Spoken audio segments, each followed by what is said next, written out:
Un sujet qui vise à l'amélioration des conditions de vie de la femme. Aujourd'hui, on parlera des droits des femmes en milieu professionnel. Voyez-vous, c'est très important de connaître ses droits, surtout quand on est active et qu'on travaille, on se retrouve dans un milieu professionnel. Mais avant tout, permettez-moi de saluer les filles, les CP. Bonsoir Antonella, ça va? Hello, ça va bien et toi? Plume, ma plume. Yes. Alors, il est où le coq? Il n'est pas là. Je me tourne vers toi, Pluma, mais je ne le dis pas en double puisque c'est un peu réduit chez toi. Pluma. J'ai tout compris, mais disons que là, j'ai pas très envie de parler coréen. Donc oui, c'est très bien, tu as raison. Non, je saluais juste, je disais que je suis Niki, je vais super bien et coucou à vous. Et puis bon, ces plumes-là, c'est le mois de la femme, donc c'est voilà, très je vais faire in, plaisir. c'est très tendance en ce moment, les plumes, des tailles plumes C'est sur bien, on les est vêtements. assortis. Hein, donc, Ah oui, déjà, bah, toi aussi, hein, Esther, on est On pèse assortis. plus on est les gens en- comme ça. assortie avec Esther qu'à Concentration. Aujourd'hui, on va être de vraies étudiantes pour écouter, parce qu'il y va de notre avenir, de pouvoir Effectivement. revendiquer et puis savoir quand on a tort et quand on a raison, comment est-ce qu'il faut aborder la chose avec les ressources humaines, etc. En milieu professionnel, on va parler à l'instant de droits des femmes en milieu professionnel et ça va se faire avec une juriste, Madame Zrango.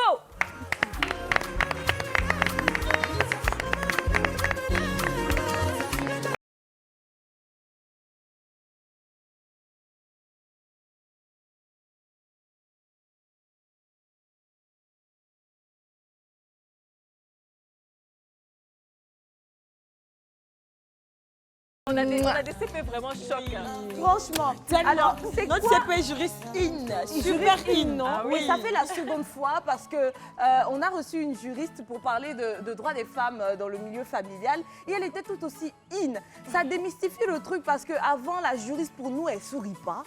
La juriste elle est Elle fait stricte, peur, carrée. limite. Et aujourd'hui, on voit que non, ça n'a strictement rien à voir avec le physique, etc. C'est dans la tête, c'est dans la volonté. Vous avez étudié, vous en êtes là où vous en êtes. Félicitations pour ça. Merci. Et puis, merci d'être là, Priska. Oui, Je merci. peux te tutoyer? Bien sûr. C'est parti, Bien maintenant sûr. ça a changé. Notre CP juriste in. Donc on va la tutoyer. Priska Zrango, avec toi, on va parler du droit des femmes en milieu professionnel. Nous sommes très largués sur la question, on ne sait pas grand-chose. Donc, on aura des questions qui, pour toi, paraissent évidentes, mais c'est très utile pour nous autres. On va commencer par la plus évidente. C'est quoi le droit du travail? Et à qui profite-t-il? D'accord. Alors, le droit du travail, c'est tout simplement le droit qui régit les relations entre un employeur et un employé.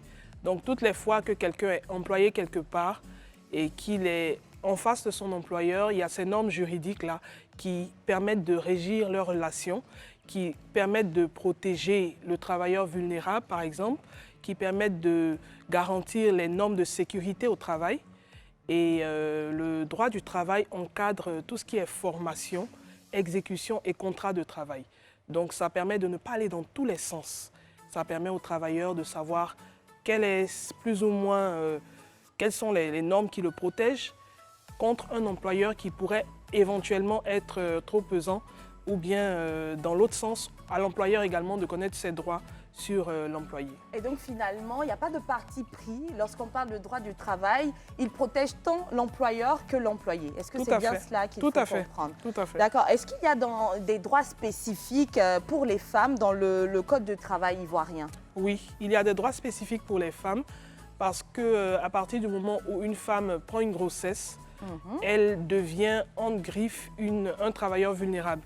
Et donc le Code du travail prévoit en son article 23 plusieurs dispositions qui permettent de protéger la femme enceinte, la femme en couche, voilà, donc pendant et après la grossesse. Et donc ces droits-là, ou du moins ce code ivoirien, pointe du doigt le droit des femmes dans le milieu professionnel, mais est-ce qu'il la protège seulement dans les cas de grossesse où c'est bien plus ouvert, le champ est plus ouvert, elle-même en tant que femme, même sans enfant, il y a des normes qui sont écrites dans ce sens-là aussi pour la protéger, juste en tant que femme? Pas forcément parce que la femme qui travaille est considérée comme l'homme également. Voilà, donc il y a d'accord. égalité. C'est ce- Voilà, c'est- on ne c'est doit ce qu'on a pas- voulu au voilà. final. On ne doit pas faire de distinction. Quand il Ok, s'agit d'embaucher normalement une femme ou un homme, il ne doit pas avoir de distinction. Ça, D'accord. c'est ce qui est normal. Voilà. Donc, je vais en revenir au cas que vous avez pointé du doigt alors, celui de la grossesse. Vous disiez que plusieurs mesures sont prises pour protéger la femme qui prend une grossesse, mais je suppose que ça, c'est lorsqu'elle est déjà employée qu'il y a toutes ces mesures-là. Est-ce qu'on peut se rendre à un entretien d'embauche enceinte et est-ce que dans cette situation-là, on peut se faire refuser un poste de ce fait-là? Il est interdit en fait aux recruteurs de refuser un poste sur la base de la grossesse de la femme. Il n'a même pas le droit de rechercher, de faire des recherches pour savoir si la femme est enceinte. Donc elle est vraiment protégée. D'accord. Voilà. Et si un refus se fait sur cette base, elle a la possibilité d'avoir des recours. Mais par exemple, sommes-nous obligés de signaler une grossesse en cas d'entretien d'embauche? On n'est pas obligé du tout de signaler une grossesse. Par contre, c'est conseillé. C'est conseillé parce que tu es protégée quand tu es enceinte. On peut demander par exemple à la femme de fournir un dossier médical. Donc elle aura à faire des analyses. Voilà, elle aura à faire des analyses et certaines analyses peuvent s'avérer dangereuses pour sa santé ou pour la santé de l'embryon. Et donc, dans ces conditions-là, elle est en droit de dire qu'elle ne veut pas fournir, elle ne peut pas fournir le dossier complet. Elle peut fournir un dossier incomplet. Et donc, si elle a eu, par exemple, la latitude, si elle s'est permis de dire auparavant que je suis enceinte ou bien je suis en grossesse, elle est protégée par ce droit-là. Parce que là, elle sera plus à l'aise de bénéficier de ce droit en disant à ce moment-là que je ne pourrai pas fournir un dossier complet. Par contre, si elle ne l'a pas déclaré, elle n'est toujours pas obligée, hein, mais si elle ne l'a pas déclaré, là, elle sera un peu confrontée à une situation compliquée. C'est clair. Voilà, Mais donc après- c'est conseillé, mais pas obligé du Parce tout. qu'au fur et à mesure, Oui. au bout du temps, il va falloir qu'elle accouche et Voilà. prendre des congés de... Mais après, Mais ça même, c'est après, ça concernant c'est quand elle est recrutée. Vous avez dit tout à l'heure que quand une femme est enceinte, voilà, c'est-à-dire que le recruteur n'a pas le droit de la refuser à cause de la grossesse. Mais qu'est-ce qui se passe quand elle se fait refuser justement parce qu'elle est enceinte? Est-ce que la loi prévoit par rapport à ça? Des sanctions, par exemple? Oui, des sanctions par exemple.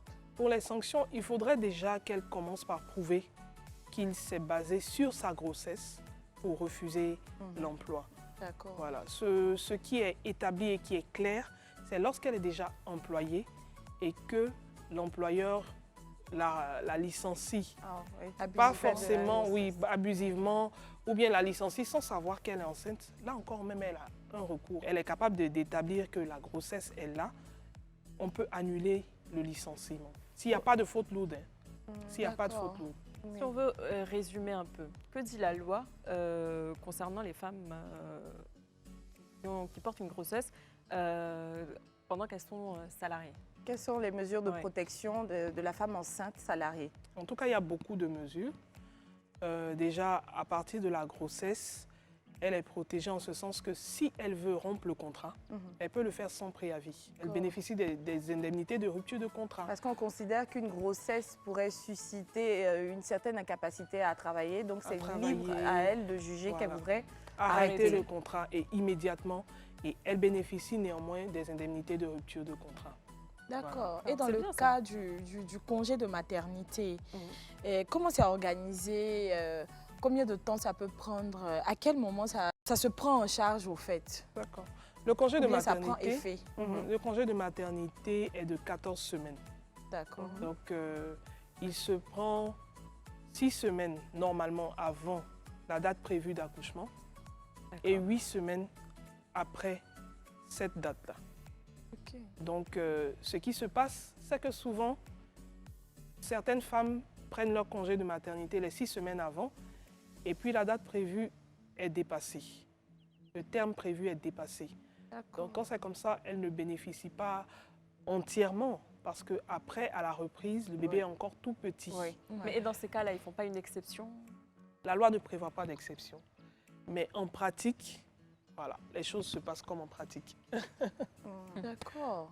C'est un peu compliqué par rapport à ça. Oui. C'est compliqué, mais par exemple, lorsqu'il y a il y a des jumeaux, il y a 2 semaines qui se rajoutent sur les 8 semaines. Lorsque la maman a été malade, par exemple, elle peut bénéficier de 3 semaines supplémentaires. Ou bien lorsque l'enfant est hospitalisé, elle bénéficie du temps d'hospitalisation sans que cela ne dépasse 12 mois. D'accord. Après, est-ce que ces congés de maternité là sont rémunérés? Oui, Oui, bien sûr. Ils sont rémunérés puisque la CNPS, justement, paye à la maman une allocation de maternité et des indemnités quotidiennes, des indemnités journalières, sur la base de son salaire. Le salaire qu'elle avait au moment où elle prenait le congé de maternité, on calcule sur cette base et puis elle est payée par la CNPS. Parlons de salaire. On avait une question un peu, qui paraîtra ridicule certainement, entre nous en off avant le début de l'émission. On se disait, parce qu'on l'ignore, est-ce que certains salariés hommes se rapprochent de leurs recruteurs, par exemple, pour demander une augmentation du fait que maintenant ils se retrouvent dans le cas d'une grande famille, ils ont une femme en charge, ils viennent se marier, ils ont des enfants. Je pense bien qu'il y a des hommes, je sais que vous n'êtes pas RH, ne vous en faites pas, il y a des hommes qui demandent une augmentation pour ce type de cas, vraiment, monsieur, tant. Je pense que le recruteur pourrait être clément. Est-ce que pour la femme, il y a carrément peut-être une loi qui la met en position de droit de dire que, ah voilà, j'ai accouché, surtout si elle se retrouve mère célibataire et tout, donc je souhaite bénéficier d'une augmentation. Est-ce qu'il y a une loi? La loi ne prévoit pas. Oui. La loi ne prévoit pas. Ce qui est prévu, c'est plutôt qu'au niveau il y a un pourcentage en fait qui s'ajoute à chaque fois que quand vous mariez, vous avez un pourcentage. C'est ça qui est prévu. Ce n'est pas prévu Que le mariage. La loi ne prévoit dans la pas fonction qu'on soit en droit de demander. Même dans la fonction privée. D'accord. Qu'on soit en droit de demander. Mais plutôt que obligatoirement, ça s'ajoute.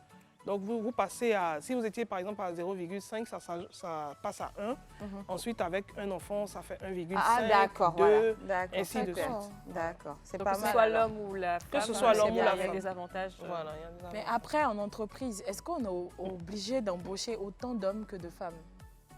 Il n'y a pas d'obligation pour l'embauche, mais aujourd'hui, on a la tendance de faire en sorte que les femmes soient... Il y a un certain le pourcentage de femmes voilà. en entreprise augmente. D'accord. Donc, vous voyez certaines entreprises où ils disent minimum 30% de femmes. D'accord. Mais là encore, le taux est vraiment faible. Et c'est à l'appréciation des entreprises. La loi n'instaure pas un pourcentage minimum, non? Non. Non, d'accord. Donc D'accord. certaines Il y a pas entreprises un peuvent dire pourcentage. juste 10%. Chez nous, c'est 10%. 10%. Mais c'est pas correct. C'est pas correct. Mais qui parce que- jugerait que c'est correct ou pas? Vu qu'il n'y a pas de loi voilà.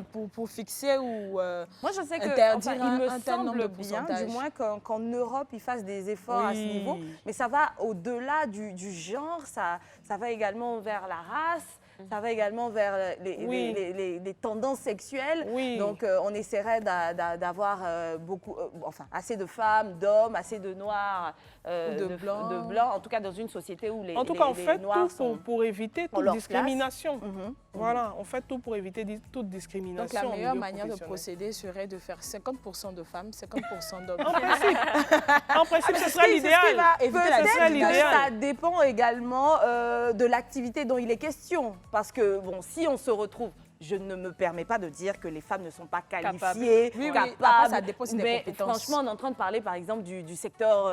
Garagiste, par exemple. Les mines. C'est rare. Voilà, où qu'il y je ait- sais les pas mines, moi, oui, où oui. on est vraiment Ou dans un même effort, l'aviation. Si ce sont des travaux aviation, difficiles, ça a changé. aviation et même mécanique, il y a beaucoup de On le femmes fait maintenant. maintenant. hein, Les femmes pilotes, il y a Il y en a des jeunes plein, il y en a femmes, plein. Mais je veux même dire, même si mécaniciennes sur le d'avion. marché de l'emploi, on est conscient qu'il n'y a pas autant de femmes. On ne pourrait pas être en train d'exiger d'avoir 50%. Finalement, il n'y aurait même plus de femmes dans les autres entreprises Si. parce que c'est un secteur qui n'est pas encore bondé ou du moins prisé par les femmes. Donc, je pense que ça peut dépendre du secteur d'activité également. Du secteur d'activité. Et puis, quand même, pour les travaux dits difficiles, les femmes sont protégées également.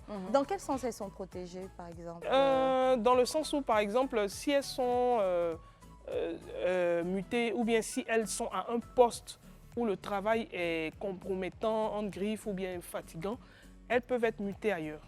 Mais pas renvoyées. Non, pas renvoyées. Et s'il n'y a pas de service moins fatigant, qu'est-ce qu'ils font? là aussi, c'est prévu par la loi. S'il n'y a pas de service, l'employeur informe que je n'ai pas la possibilité de la mettre ailleurs. D'accord. Voilà. Et D'accord. puis bon, on avise. Bon, j'espère qu'on allège ces tâches d'ici là qu'on trouve un endroit, une entreprise où il y a un service où elle peut se sentir À son aise. À son aise, effectivement. C'est dommage qu'on soit physiquement moins forte à ce point-là, parce que c'est vrai qu'on clame beaucoup de choses qu'on ne peut pas à tout point assumer. Et ça peut être dommage, je me dis. Oui, c'est dommage, mais ça dépend aussi de la carrure physique, hein, parce qu'on est toutes différentes. Il y a des femmes qui quand même arrivent à faire des tâches d'hommes. Oui. J'ai dit à tout point tout à l'heure, excuse-moi, sans en tout point. Sans difficulté. Hein. Et puis après, il y en a d'autres qui sont un peu plus fébriles, qui sont un peu plus féminines, girly. Et je pense que c'est important. C'est important. Parce que ce que je suis en train de dire là, c'est-à-dire que pour arriver à égaler physiquement, enfin la force physique d'un homme, il faudrait renoncer à sa part de féminité, en tout cas une partie de sa féminité. Non, j'ai pas dit ça comme ça. Je sais que c'est pas ce que tu dis. Hein. Oui, elles sont aussi féminines, mais bon, on va pas se mentir. Moi, bientôt là, on peut pas aller construire bâtiment. Je pensais que tu pouvais. Je suis allée au marché, même pour couper le viande là, je ne pouvais pas ici. Il ne faut pas croire, il y a des hantos là. Elles sont très fortes. Oui. Chacune a sa façon de faire comme ça. De quoi? Alors, la maçonnerie, femme en milieu professionnel, enceinte, finit par, heureusement, se faire accepter le poste lorsqu'elle est au stade du recrutement. Et ça commence, elle n'a pas signalé sa grossesse puisqu'il n'y a pas eu d'examen qui ont été demandés, etc. Et puis, elle faisait une sorte de déni de grossesse. D'accord? Alors, donc, on se retrouve dans le cas de cette jeune dame qui avait déjà 7 mois de grossesse, qui était assise sans signe apparent. Et donc, au bout de 3 mois d'exercice, la jeune dame ne peut plus... Voilà, elle accouche. Elle accouche, la grossesse est jumellaire, donc il y a les 2 semaines là qui se complètent. Ensuite, elle dit qu'elle est malade. Ensuite, les enfants sont hospitalisés. On se retrouve après de 3 mois d'absence. Elle est à la maison. Est-ce qu'à ce moment-là, quelque chose protège l'employeur quand même? De dire que c'est un poste important. On a besoin d'une personne apte et pour cela, vraiment, voilà, disponible. Alors, la femme, lorsqu'elle est confrontée à une telle situation, déjà, si elle n'a pas repris le travail après les 14 semaines, il y a un souci. Le premier souci est que les 14 semaines ont été excédées. 14 semaines plus 2 s'il y a des jumeaux, ou plus 3 s'il y a un problème de santé, ou plus 12, comme on a dit, si l'enfant a été hospitalisé. À partir de ce moment-là, s'il y a toujours un dépassement, elle n'est plus protégée par la loi. Oui, c'est pas faux. Ça, c'est évident. Par contre, si elle a repris le travail et qu'elle est en situation de... Elle bénéficie des heures d'allaitement, elle a 15 mois pour bénéficier de ces heures d'allaitement-là. Pendant ces 15 mois, elle est protégée, son contrat est protégé. Le recruteur n'a pas... L'employeur, on ne parle plus de recruteur, ne peut pas la licencier à ce moment-là. C'est après, donc, tout ce qui concerne ses droits liés à son état de grossesse ou à son accouchement, qu'elle n'est plus protégée par la loi. Voilà, puisqu'il n'y a plus de situation de grossesse, il n'y a plus de situation d'accouchement. Oui, ça se comprend. À ce moment-là, elle est comme tout employé dans l'entreprise. Parce qu'il ne faudrait pas abuser du statut de femme. Voilà, je tombe malade et ça s'éternise. Alors que, voilà, on a besoin de quelqu'un à ce poste-là. On peut effectivement être malade, mais si on est effectivement malade, et puis ça dépend également, les maladies, les longues maladies sont également protégées. Là, ça ne dépend pas du sexe, mais les longues maladies sont également protégées. Donc si c'est vraiment constaté, elle peut être aussi protégée pour ça. Par la loi, voilà, simplement parce qu'elle est salariée. Tout à fait. D'accord. Ces mesures-là lui sont admises simplement parce qu'elle a un salarié comme tout autre qui est protégé en cas de maladie, etc. Oh, d'accord. Écoutez, on va aller pour la pub et puis on revient juste après.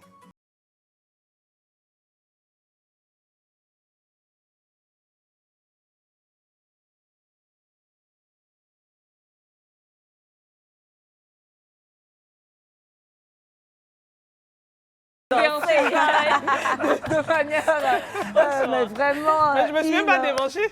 Je me suis même pas bien on voit déhanchée. tellement jamais que là, l'on Je suis voit. On va faire assise. ça à la fin. Je suis assise, il y C'est a un un problème. plaisir parce qu'aujourd'hui, nous sommes en présence de Prisca, notre CP juriste. Et voilà, on traite du droit des femmes en milieu professionnel. Ça avance bien, ça évolue bien. On est très, très, très attentive aux différentes réponses que nous donne Prisca parce qu'on sait c'est de nature à nous protéger. D'ailleurs, Et moi, puis, merci pour ça. Ouais. Je vous en prie. Désolée, hein, j'ai réfléchi pendant la pub. Moi, je me posais plein de questions. Moi, je voulais juste savoir quels sont les recours en cas de non-respect des droits au travail. D'accord. Effectivement, la femme ou tout autre employé a des recours, a le droit de pouvoir saisir l'inspection du travail si ses droits ne sont pas respectés. Voilà. Et puis, si ça ne marche pas, partir carrément au tribunal du travail. Donc, C'est en ça. gros, c'est pareil que les hommes. Il n'y a Oui. pas de... Oui, sur la base des droits qui sont déjà fixés par le Code du travail et par également la Convention collective interprofessionnelle. Elle peut savoir si ses droits sont respectés ou pas et puis saisir l'inspection du travail. Tout simplement, s'il y a un problème, elle peut les saisir.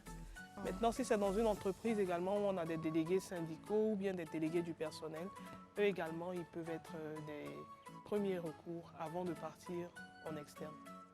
Justement, où trouver ce code du travail pour être est-ce qu'il est- informé voilà, sur ce à quoi on a droit ou ce à quoi on n'a pas droit. Voilà, parce qu'en fait, on ne sait pas trop. Donc, Et quand on tape sur Internet, c'est confus. Il y a tellement d'informations et surtout, Et surtout le que droit chaque ivoirien pays- n'est Voilà, pas ouais, clairement, je sais pas moi, situé sur un site ou je Sur ne un sais site. pas, on voit plus le droit français, etc. Bien sûr est-ce que qu'on si. trouve ça? On peut trouver le Code du travail sur Internet. Tout. Oui, sur, En librairie même. en librairie, D'accord. sur Internet, on peut le trouver partout. Nous-mêmes, on travaille souvent. Actualisé, Oui, que par moment, tu actualisé. vois la loi de temps tu doutes. Non, on va dire que le souci est que peut-être pour nous qui sommes juristes, comme on est habitués Vous à savez utiliser, chercher. voilà, Mhm. on sait plus ou moins comment utiliser le code lorsqu'on est en face de lui. donc, Pour un profane, ce serait un peu vague. Il ne saurait pas dans quelle partie aller pour chercher, par exemple. Mais sinon, il y a un sommaire que vous pouvez utiliser pour voir le point que vous cherchez et puis aller soit à la page, soit à l'article. Il y a quelque chose qui m'a interpellée. Récemment, le Parlement espagnol a adopté, je vais bien regarder, le jeudi 16 février, une loi qui instaurait en fait un congé menstruel pour ces femmes-là qui souffrent de règles douloureuses, comme moi, comme Niki. donc. Voilà. Quand on a vu ça, ou du moins quand j'ai vu ça, franchement, je me suis dit ouf. Oui. Parce que devoir venir travailler avec cette cette souffrance et situation. devoir prendre des médicaments qui plus tard même pourraient générer d'autres problèmes. Parce que dans le fond, on a besoin à ces périodes-là de rester couché. Mais est-ce que, enfin, je ne veux pas aller loin dans mes pensées, mais est-ce que ce ne serait pas ici en Afrique un peu compliqué à adopter par rapport à la sournoiserie des uns et des autres? Alors, c'est une première en Europe, parce qu'eux-mêmes, là, ils ont cogité à le faire, donc l'Espagne qui se lance. Qu'est-ce que vous en pensez? Mais je pense comme vous, c'est extraordinaire, c'est super parce Ouais. que on ne souhaite même pas à son prochain que ça arrive. sinon, à son ça fait mal. ennemi de souffrir Ça fait mal. les règles À ce douloureuses. Mais après Du coup, aussi, il faudrait que parce que là-bas, ça a été adopté, je me dis, puisqu'ils ont les moyens de prouver quand même qu'une personne a des mal, règles a des règles douloureuses douloureuses, déjà ici, là. et qu'elle a C'est un peu l'incapacité de travailler pendant cette période-là. ouais, oui. Mais ici, est-ce que la recherche est poussée? Bon, on va faire doucement. Ici. Qui vote pour qu'une telle disposition, malgré nos réalités, soit adoptée ici en Côte d'Ivoire? Oui. Avec mon plus beau sourire. Bon, ici, là, c'est... bon. Antonia, passe. Oui. Donc, un autre Nous sommes sourire. prêtes pour les tests pour que la mesure soit prise. Je sais que ça Attention. n'arrivera pas maintenant, en tout cas. On sait que la Côte d'Ivoire reste la Côte d'Ivoire. C'est-à-dire il y a l'Afrique. Et puis la Côte d'Ivoire est forte. Ils sont même pas prêts. Est-ce qu'une telle loi-là, les femmes ivoiriennes ne vont pas surfer dessus? J'ai dit que pour tout le en monde va avoir prétendre règles plus? douloureuses Non, ici. il faudrait vraiment que ça soit très, très bien encadré. Oui. Très, C'est très ce bien que je encadré. disais là. Il faut qu'il y ait un moyen de prouver Sur quand le même. plan de la santé déjà, voilà, il Mais faudrait pouvoir ici, est-ce qu'il prouver. y a la culture même de la visite chez les gynécologues? Je veux dire, on n'a n'a pas cette apparemment culture. Même pas 20% des naturel. femmes seulement qui visitent. Pas du Donc, tout. Comment On y on va va... Est-ce que c'est possible? Mais on fait la visite médicale, par exemple, en entreprise. Ah, Ça ça se aussi, fait. c'est Les pas... visites médicales se Attendez, font. les règles douloureuses là même, dans le fond là, quand on va à l'hôpital, lui il sait comment c'est. Nous on dit, même quand tu vas chez ton gynéco là, comment lui il sait que Non, tu mais as après, il y a vraiment des, mal? il y a des méthodes pour savoir. Hein. Il y a des tests. Les champs. Voilà, Juste à quand tu as bas. tes règles, oui, des magnitudes qu'ils étudient. Voilà, en fonction de la fréquence, on peut savoir sur quelle échelle tu as la douleur. Donc, Attention, l'appareil ne se tromperait pas. C'est-à-dire, lui, il dit que l'échelle est petite. Moi, il dit ça me fait très mal. Concrètement, ça ne veut pas dire que l'échelle est petite. Voilà mon corps, pense mon que ça a corps, déjà là. été testé La sur petite plusieurs échelle, là, Oui, ça fait mal. et puis, ça ça a a été déjà testé été- sur des voilà, hommes donc, aussi pour leur donner la sensation d'avoir des règles douloureuses. Donc, oui, ça a été testé sur on des hommes. devrait On voit ça commercialiser plein ça pour sur les sur Ça, des je- réseaux ça, je sociaux. sais pas. Mais pour les règles douloureuses, je me dis oui, sûrement ça a déjà été testé sur plusieurs femmes, donc tu peux pas venir dire ouais moi ça me fait plus mal alors que lui il voit ce qu'il voit. Donc en fait si je veux bien comprendre, donc pendant ce temps de règles douloureuses, donc il y a 6 jours, 6 jours. 6 jours, 5 jours, donc pendant ce temps en fait la femme est à la maison. Ah oui, Donc, elle travaille pas. elle ne travaille pas, elle a l'autorisation de ne pas travailler. Donc imaginons on est en entreprise, il y a au moins 10 femmes et ces 10 femmes là elles ont leurs règles en Elle même peut temps. pas avoir la règle. Faire du télétravail ou bien quand tu viens au recrutement là, écoutez, on C'est vrai que en a là-bas, ça déjà marche. une qui a fait Non, règle mais du ça aussi, 14 c'est au 20 très C'est bien intéressant. parce que le télétravail, c'est Oui, ça on aussi, c'est très Faut être là, intéressant. faut être Pendant là. que tu as tes règles, Mhm. si tu as des règles douloureuses, bon, tu es en télétravail. Voilà, ouais. Oui, c'est Pourquoi bon. pas. Mais bon, on connaît le télétravail. Non, c'est le juste milieu. Donc, tu as un certain nombre d'heures, par exemple. En Si tout je cas, il devais faudrait que monter. ça soit vraiment encadré en Afrique. Oui, par exemple, si je devais Parce que monter de nous, 8 on h a à rien. 16 h. Nous, on Tu fais se 4 connaît. heures à la maison, mais en télétravail, ou bien C'est 5 quoi, heures. Les quoi font? Si tu devais monter à 8 h, par exemple, et descendre à 16 h, bon, Faire ce 8 jour-là, heures de travail ou... tu es en télétravail. Oui, je suis genre, désolée, peut-être mon une babylin là demi-journée. ne s'arrête pas dans la journée. Pour toi, là. Au cours de la journée, c'est tout au long de la journée. Non, mais sérieusement, moi, mes premiers jours de règles, ce sont des pulsations qui viennent chaque quelque chose. Bon, je ne saurais dire chaque 2 heures ou chaque... voilà, mais j'ai l'impression de faire des contractions. D'avoir des contractions. Et elles ne sont pas si régulières. Parfois, c'est chaque 1 heure, parfois, c'est chaque 2 heures. Donc, tu es couché, ça se calme un moment avec des petits Après, battements. ça C'est pas reprend. comme si c'est rien, il n'y a plus rien.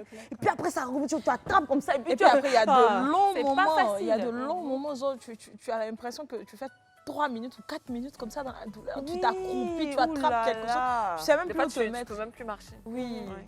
On devrait développer un sujet qui parlera, Parce voilà, qu'au final, en fait, qui ça pointera ne- du doigt ces douleurs-là. Ça ne sert pas à grand-chose que quelqu'un qui est souffrant de cette manière vienne au travail et ne puisse pas travailler. Donc, il faudrait... Ce serait pas mal de le dire à la caméra. Pourquoi forcer une personne qui n'est pas en capacité à travailler, hein? Pourquoi? Parce qu'au final, ce n'est pas utile qu'une femme qui est en si grande souffrance vienne au travail.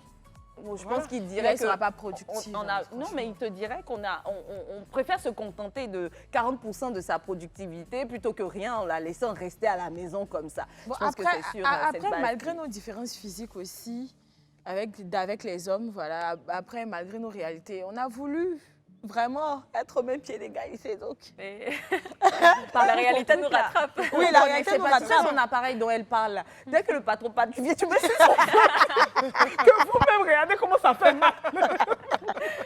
Non, par contre, ça va être très intéressant pour les contractions avant l'accouchement. Mais après, Quand est-ce que ton vous trouvez mari que c'est souffre crédible? avec Parce toi, qu'à nous entendre, en fait, toutes les trois, enfin, peut-être vous aussi, on a des règles douloureuses. Donc, est-ce que ça donne déjà envie de se dire, bon, ok, peut-être on peut appliquer cette loi-là? Parce qu'au final, j'ai Franchement- l'impression que toutes les femmes seront... Pardon, faut leur expliquer Non, comment mais tu as après mal. aussi, ça dépend. Hein, ça dépend. Ouais. Ça dépend de chacune. Il y a des femmes pour qui ça passe crème, la période. Moi, j'ai pas... Ah, voici quelqu'un Ok. qui n'a pas. C'est douloureux, mais c'est supportable. Oh, pour nous, là, bon, en tout cas, moi, dans mon cas, les 3 premiers jours, c'est pas supportable du tout. Les 3 premiers jours, ça fait mal, je suis vénère, je suis au bout de ma vie et tout. Pour Esther, peut-être c'est juste le premier jour. Pour toi, peut-être c'est juste 2 jours. Tu vois, ça diffère d'une femme à une autre. Donc, on ne peut pas mettre en doute quand même la crédibilité de ce que nous disons. C'est nous qui vivons ça. Vraiment, moi, j'ai investi mon autoprix, chiffre d'appel, je ne sais combien. Et puis, il y a une femme là. Chaque mois, elle est là, elle me lâche pendant une semaine. Donc, elle Pendant travaille une semaine. 3 semaines dans le mois. Ah, c'est un peu chaud. Elle est Mais après, bien c'est une payée à la question fin. aussi de bonne volonté et puis de bonne foi. Moi, je pense que quand on a la volonté Ah oui, et bien puis la sûr. bonne foi, Bien sûr. malgré la douleur quand même, on peut faire l'effort de fournir Présomption de bonne un peu volonté. C'est pas d'effort facile que tout le monde soit comme en ça aussi. télétravail. Il n'y a pas C'est pas tout le beaucoup. monde Il n'y a pas beaucoup de qui- femmes qui- qui sont ouais. comme ça. Quand Oui. même.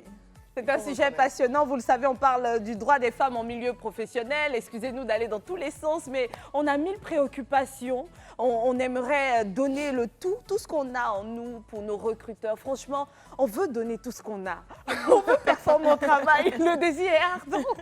Mais voilà, il se trouve qu'on est sceptique quant à certaines situations, on se pose des questions et on a la chance aujourd'hui d'avoir Prisca avec nous, juriste, professionnelle donc, du droit du travail, c'est bien cela, qui est en train d'échanger avec nous sur la question. Alors si vous voulez bien, on va aller pour la pub, d'accord, et puis on revient tout de suite. Ça marche? Professionnel, on vous comprend, vous allez être satisfaite parce que oui, nous avons avec nous une juriste, Madame Zrango, Prisca, qui est avec nous, qui développe la question et qui le développe bien.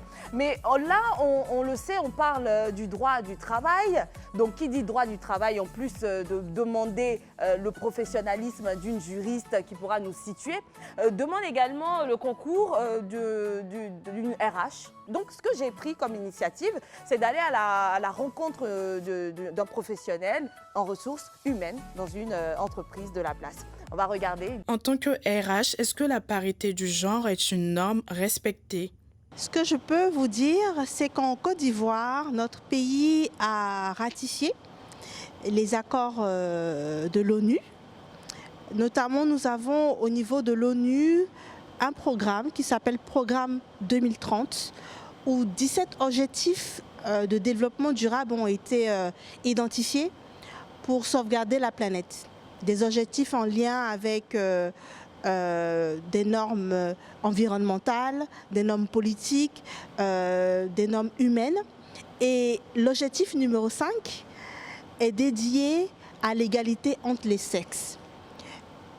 Et cet objectif va aujourd'hui pousser tout organisme, en tout cas tout État, à mettre en place des dispositifs, des actions pour veiller à lutter contre les discriminations, à aider à ce qu'il y ait des actions qui soient mises en place pour aider les femmes à occuper des postes de direction ou des fonctions à responsabilité, à aider les femmes à ce qu'elles puissent avoir accès à des dispositifs pour tout ce qui est en lien avec la sexualité ou la reproduction. Donc au niveau de cette norme-là internationale, la Côte d'Ivoire l'a ratifiée. Et je peux vous garantir que cette volonté politique, elle s'est traduite en dispositif de gouvernance dans les entreprises. Vous allez entendre parler de politique ESG, environnement, social, gouvernance, qui se décline dans les entreprises. Avec ces politiques-là, on met en place des actions justement pour favoriser l'emploi des femmes, la promotion des femmes. Et dans l'entreprise où je travaille actuellement, la parité est atteinte. On a 54% de femmes dans notre entreprise et 60% des femmes sont membres du CODIR. Donc mon entreprise n'est pas unique en Côte d'Ivoire. Il y a de plus en plus d'entreprises qui font attention à ça, même dans des métiers techniques qui a priori n'intéressent pas les jeunes filles. On fait tout pour aller capter ce type de profil-là pour les intégrer. Donc oui, en Côte d'Ivoire, il y a des actions qui commencent à être menées. Il y a des choses qui sont visibles et je pense qu'on est sur la bonne voie. On a un cas pratique. Je suis une femme, j'ai été recrutée il y a 1 mois dans votre entreprise. Je viens de me rendre compte que je suis enceinte de 8 mois, apparemment un déni de grossesse.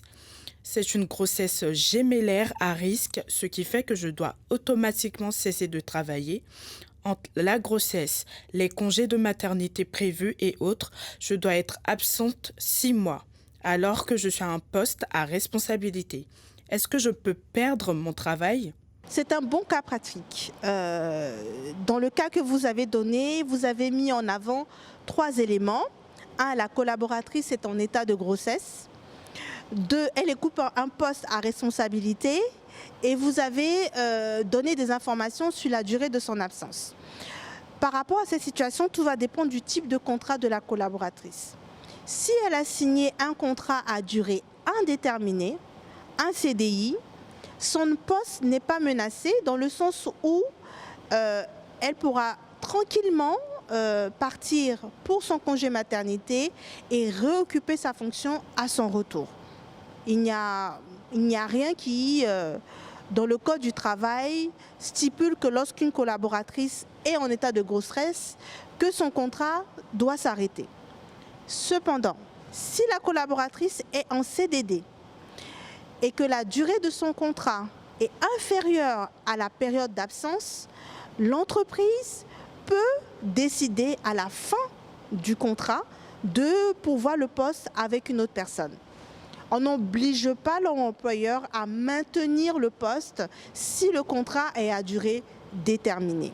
À préciser que pendant une absence en congé maternité, l'entreprise ne maintient pas la rémunération du collaborateur. C'est la CNPS qui prend le relais et pour cela, il y a certaines conditions.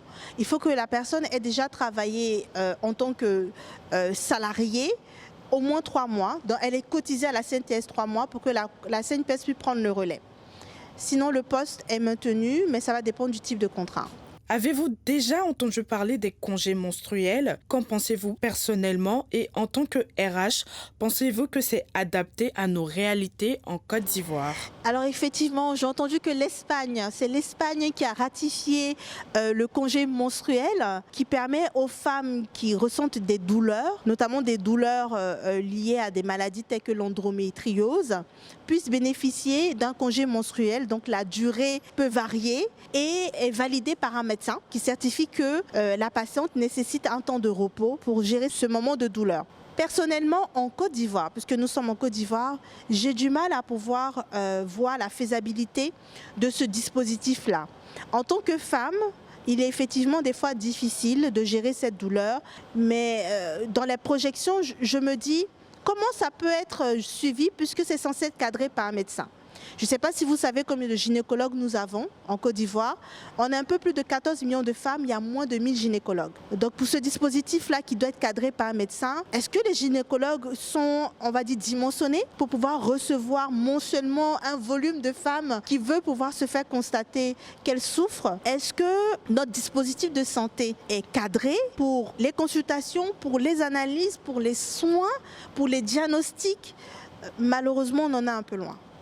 Deuxième élément à prendre en considération, est-ce qu'aujourd'hui, nos entreprises sont capées pour le remplacement en termes de compétences sur ces durées assez courtes? Parce qu'on parle de 1 jour, pour certaines femmes, ça peut durer 7 jours. Ce n'est pas automatique, ce n'est pas continu. Comment on pilote ça en entreprise? Là, en tant que RH, je comprends le dispositif, mais en Côte d'Ivoire, je ne suis pas sûre qu'on soit assez organisé ni structuré pour le suivre et accompagner les femmes dans ce dispositif. Et dernière question, selon vous, est-ce qu'on doit améliorer les conditions de la femme en entreprise et comment on peut le faire? Je vous dirais à 1000% oui. Nous sommes tous constitués de la même façon, mais pour cela, ce n'est pas en entreprise que ça démarre. Ça démarre pour moi avec nos enfants. Nos enfants qui vont avoir un mindset, qui vont copier des adultes. Il faut insuffler à nos petits garçons, à nos petites filles, les capacités qu'ils ont. Il faut insuffler à nos petits garçons, à nos petites filles, la volonté d'aller découvrir, la volonté d'avoir cette intelligence émotionnelle, de comprendre comment évolue le monde. Donc, en passant par nos enfants, la culture, l'environnement, les chances, la non-discrimination va se réduire grandement. Et je pense que c'est possible. Il y a des actions qui ont déjà démarré et on se donne rendez-vous en 2030. Ah, donc c'était très enrichissant. Oui, très enrichissant. C'est à la fois enrichissant et complexe. Bon, on va passer à une autre étape de l'émission. On a une rubrique qui est très très intéressante. Ça réchauffe l'ego, l'âme, tout à la fois. Et c'est une box.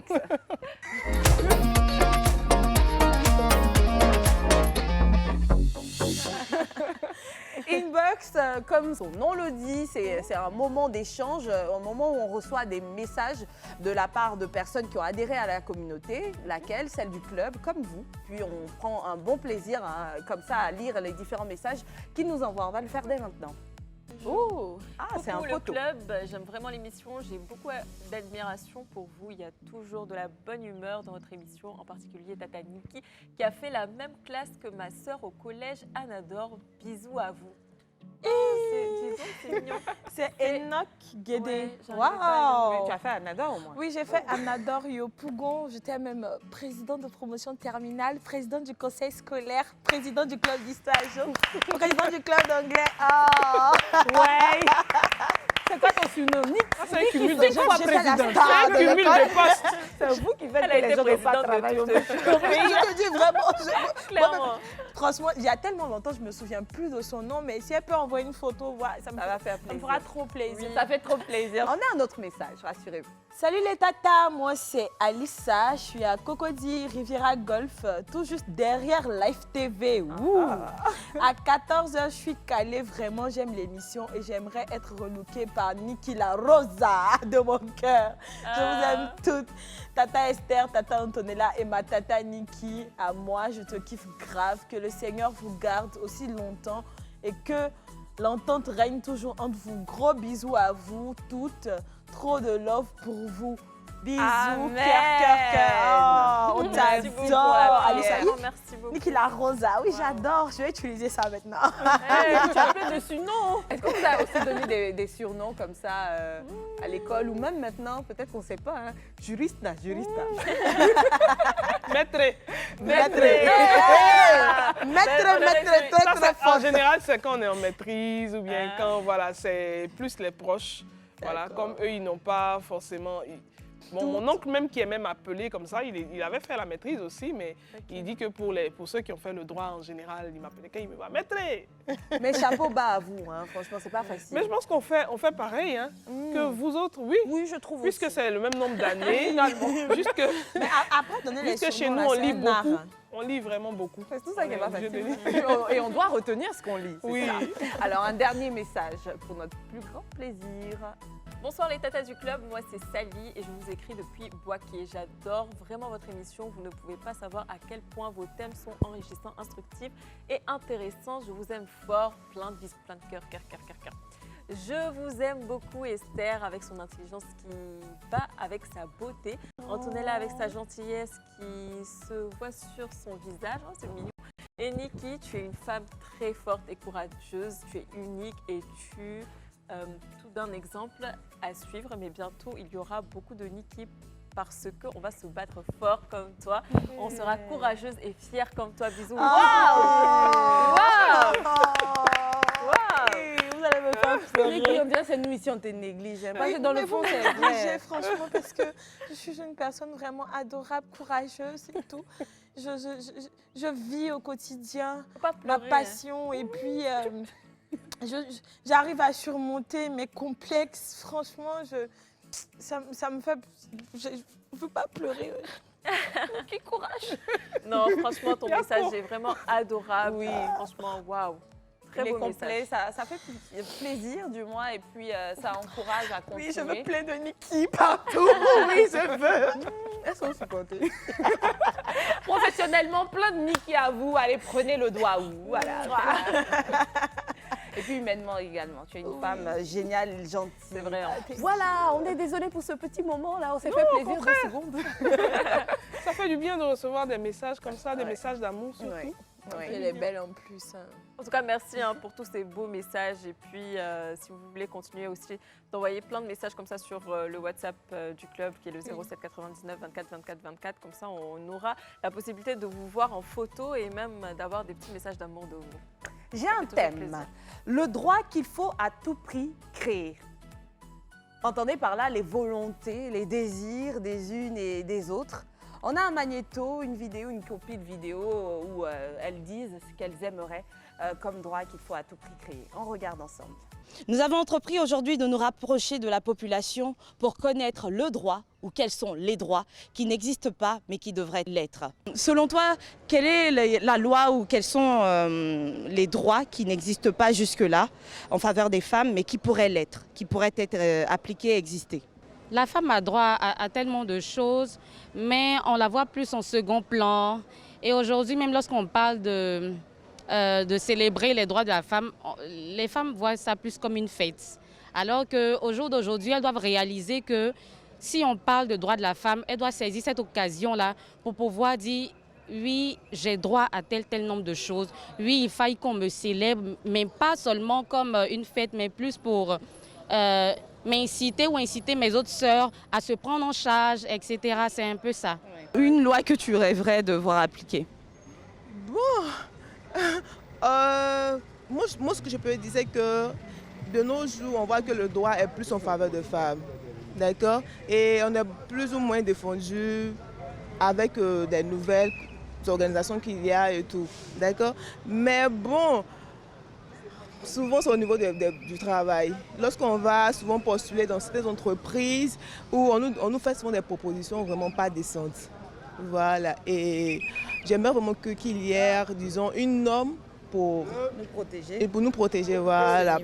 Concernant les droits en faveur de la femme, est-ce qu'il y a selon vous d'autres choses qui pourraient être appliquées par la loi qui n'existent pas encore? Par exemple, quand une mère fonctionnaire décède, sa pension, en principe, devait être reversée comme on fait pour l'homme à son conjoint pour que les enfants puissent bénéficier. Mais là, on n'a pas encore cette situation-là. Donc, on souhaiterait que les gens s'y penchent pour que la pension de la maman qui décède puisse servir à ses enfants surtout. Je ne peux qu'encourager l'État, en l'occurrence le ministère de la Femme, à vraiment sensibiliser nos jeunes sœurs qui sont dans les villages, dans les campements, voilà, pour qu'elles soient vraiment au parfum de toutes ces lois-là, pour entrer dans leurs droits aussi. On rend compte qu'on est un peu zélé, un peu juste un peu à tort, parce que beaucoup de réformes ont été appliquées. Aujourd'hui, les femmes sont favorisées dans la société, ce n'est pas à démentir. Mais effectivement, comme il l'a dit en dernier, il faudrait une forte sensibilisation pour que toutes les femmes soient conscientes de leurs droits, peu importe le secteur où elles se trouvent, peu importe leur réalité, et que ces droits puissent être appliqués, qu'elles soient reconnues dans une activité ou qu'elles exercent dans le secteur informel ou non. Appliquons nos droits, donc pour cela, il faudrait déjà les connaître. Sensibilisation donc. Voilà, les besoins sont similaires. Oui. Ouais, on a toute envie de ces choses-là. Ça nous permettrait d'avoir des conditions de vie plus favorables, plus souples. Oui, c'est une bonne communication d'esprit quand même. Mais après, j'ai une toute petite dernière question à notre CP juriste, très forte. J'aimerais savoir, est-ce qu'aujourd'hui, toi en tant que juriste, en tant que professionnel même du domaine qui exerce dans le métier, tu penses que nos droits sont vraiment respectés? En tant que femme même surtout. Est-ce que nos droits sont vraiment respectés? En tout cas, pour ce que je sais, les employeurs font des efforts pour respecter au mieux les droits. Parce qu'ils savent également que les employés peuvent avoir des recours. Donc, ils font des efforts. Mais dans tout ce qui est secteur informel, il y a beaucoup d'abus. Qu'est-ce que tu penses du 8 mars, de cette journée qui est dite journée de la femme, journée des droits de la femme? Voilà, c'est plutôt ça, la journée des droits de la femme. Est-ce que ces droits-là sont vraiment respectés? Est-ce que ces droits-là sont vraiment ce qu'ils doivent être? La question, c'est est-ce que ces droits intéressent les concernés? Est-ce que ces droits... Avant de parler d'intérêt, il y en a qui ne savent même pas qu'il y a des droits qui sont écrits quelque part. On ne connaît même pas les textes. Se prévaloir. Qui acceptent en parenthèse les violences comme quelque chose de normal pour elles, pour leurs filles, qui leur disent tout bonnement, c'est comme ça. Et si tu ne supportes pas ça, même c'est que tu ne vas jamais garder ton foyer. Ouais. Donc, je pense qu'il faut commencer par informer les femmes sur leurs droits. Et ça devrait... Là, on sort du cadre de la juriste. Comment est-ce que tu penses que cette information arriverait activement à la cible? Qu'est-ce qu'on doit entreprendre comme action?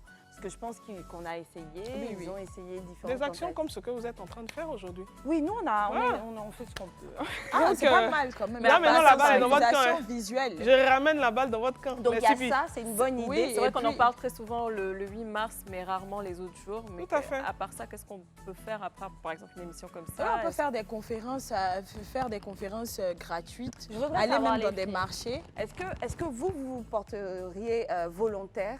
Si à 3, là, on décide d'organiser une rencontre, dans le sens de cette semaine, parce que chez nous, ce n'est pas une journée, c'est toute une semaine qu'on a accordée aux droits des femmes. Le club organise une rencontre avec les CP. Nous, on n'est pas à même de répondre à leurs questions. Nous sommes le motif, l'attraction pour lequel elles vont se déplacer, parce que souvent, on n'est pas tant motivé que ça par le fait de connaître ses droits. Et puis sur place, on se rend compte à quel point est-ce que c'est important pour nous de les connaître. Mais à ce moment-là, on aurait besoin de bénévoles comme vous, comme la CP qu'on a reçue hier. Est-ce que vous feriez ce déplacement-là si on décide un jeudi ou un vendredi dans quelques jours là, d'organiser un grand meet-up comme ça. La rencontre? Avec plaisir. Avec plaisir. Oui. Avec Parce plaisir, que ça nous permet toujours nous-mêmes de pouvoir encore retourner à nos sources, à nos codes, à nos documents pour encore faire des recherches. On n'a jamais fini de connaître. D'accord. Voilà, peu importe le domaine dans lequel on n'a jamais fini de connaître. Et même quand on connaît, on peut oublier certains principes. Donc ça nous permet de faire des recherches et de... Alors, pour des questions de moyens financiers, de logistique, nous allons y réfléchir, nous allons travailler à la question, mais vous l'avez compris, c'est dans cette semaine qu'on va le faire. Et si ça devient compliqué, ça sera un live avec la présence de nos deux juristes qui vont répondre à vos questions. Attention, il ne s'agit pas de poser les questions qui ont déjà été posées au cours de ces deux émissions-là, mais d'aller au-delà, donner vos cas pratiques, spécifiques, pour qu'elles puissent vous aider. On verra une rencontre ou un live, on le fera, on vous le promet. Oui, ça sera top. Et puis, ça va permettre aussi de sauver des vies, parce qu'il y a beaucoup de femmes qui souffrent du fait de ne pas connaître leurs droits et d'en valoir. Donc, voilà, ceci étant dit, on va se lâcher avec le plaisir total. Merci encore une fois, Prisca, pour cet échange. Merci pour tout. On vous dit à demain. Au revoir, les amis. Don't give it,